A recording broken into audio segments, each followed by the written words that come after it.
আসসালামু আলাইকুম রহমতুল্লাহি ওবরাকাতুহ। ইন্নাল হামদুলিল্লাহ ওয়াসসালাতু ওয়াসসালামু আলা মান লা নাবিয়্যা বা'দা আম্মা বা'দ। দেশ ও দেশের বাহিরে থেকে যারা আমাকে দেখছেন সকলকে জানাই আন্তরিক শুভেচ্ছা ও অভিনন্দন। সম্মানিত দর্শক শ্রোতা, খুবই গুরুত্বপূর্ণ একটি ভিডিও। সেটি হলো আল্লাহ রাব্বুল আলামিন কোরআনুল কারীমে বলেছেন, কুল্লু নাফসিন যায়িকাতুল মাউত। আল্লাহ তাআলা বলেন, প্রত্যেক প্রাণীর মৃত্যু স্বাদ গ্রহণ করতে হবে। তবে মৃত্যু এমন একটি বিষয় যা সকলের জন্য অবধারিত। প্রিয় নবী সাল্লাল্লাহু আলাইহি ওয়াসাল্লাম হাদিসে পাকে ইরশাদ করেছেন, তুহফাতুল মুমিনিল মাউত। ঈমানদারদের জন্য মৃত্যু উপহার স্বরূপ। তার মানে হলো যেই সমস্ত মানুষের মৃত্যু ভালো হবে বা ঈমানদার, তাদের জন্য মৃত্যু উপহার স্বরূপ। অর্থাৎ মৃত্যুর সাথে সাথেই তাদের পরজগতের জন্য অর্থাৎ শান্তির বার্তা তাদের জন্য, যারা ঈমান নিয়ে কবরে যাবে।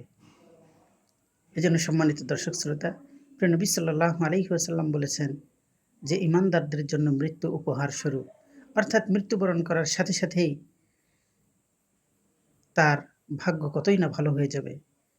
আল্লাহ তাআলা তার উপর রহমত বর্ষণ করবেন। অর্থাৎ তার জন্য পরজগতে জান্নাতের যেই দরজাগুলি আর কবরের সাথে আল্লাহ তাআলা যোগাযোগ করে দিবেন। সুবহানাল্লাহি ওয়া বিহামদিহি। এজন্য আমরা মৃত্যুর জন্য প্রস্তুতি নিই, অর্থাৎ আখিরাতের জন্য আমরা প্রস্তুতি গ্রহণ করি যে আমরা পরকালে আমাদের জন্য কি হবে, অর্থাৎ আমরা পরকালটাকে কেমন করে সাজাবো।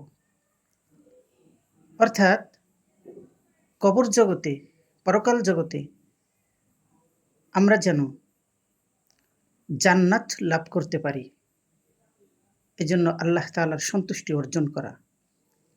আল্লাহ রাব্বুল আলামিন আমাদের সকলকে একমাত্র তারই ইবাদত বন্দেগী সঠিকভাবে এবং প্রিয় নবী সাল্লাল্লাহু আলাইহি ওয়াসাল্লামের সুন্নাত অনুসারে জীবনটাকে সাজানোর তৌফিক দান করুন। আমিন।